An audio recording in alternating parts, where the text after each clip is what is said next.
पाकिस्तान में जब जिस घर में मैं पैदा हुआ, होश संभालने के बाद मुझे जब ये पता चला कि मेरे 3 भाई बहन भाई जो है ना स्पेशल पर्सन है।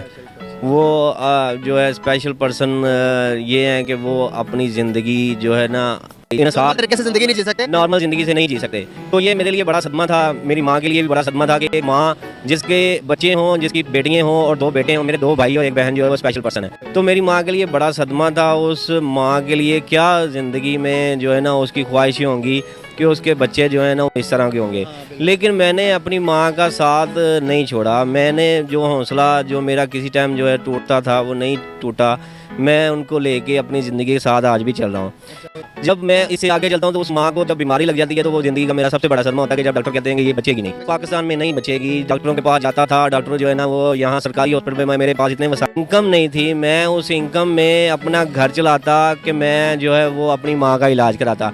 मैंने जिस सरकारी हॉस्पिटल में लेके जाता था तो मुझे दुख होता था। सरकारी हॉस्पिटल में देखें आप किसी के प्यारे को जो है उसको सिरिंज लगाते हैं या उसकी वेन चेक करने के लिए ड्रिप लगाते हैं, आपको वही नहीं लगानी आती। अब बात यह है कि जब 2014 में हमारा लीवर ट्रांसप्लांट के लिए हम चलते हैं, डॉक्टरों को हमें ये बताने की गुरेज नहीं हुई कि ये इनका लीवर ट्रांसप्लांट होना है। लीवर ट्रांसप्लांट के पेशेंट हम बन गए लीवर का। अब 2014 में मैंने लीवर ट्रांसप्लांट के लिए दरख्वास्त दी तो मुझे याद पड़ता है कि मुझे सीएम हाउस का में मेरी पहली दरख्वास्त राय लियाकत अली खल जो है वो एडवोकेट हैं, उनके तवस्सुत से मेरी दरख्वास्त जाती है। लेकिन वो दरख्वास्त मेरा फ़ंड मंजूर होता है। मेरा फ़ंड एक बार नहीं मंजूर हुआ, कुदरत ने मेरा फ़ंड 3 बार मंजूर किया है।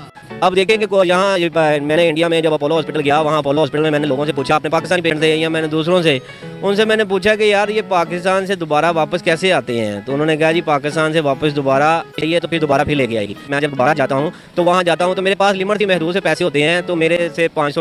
पहला कदम क्या लेते हैं, क्या ऐसा चीज करते हैं कि आपके पास तो मजीद पैसे नहीं है आगे पीछे जाने को, गाड़ी करवाने को, तो बढ़िया पैसे थे ऐसे नहीं थे। मैंने जो है ना निजामुद्दीन औलिया गया दरगाह, वहाँ जाके थी वो क्या लोकल बस थी या गवर्नमेंट की तरफ से दी गई थी या प्राइवेट बस? उनकी लोकल बसें भी हैं लेकिन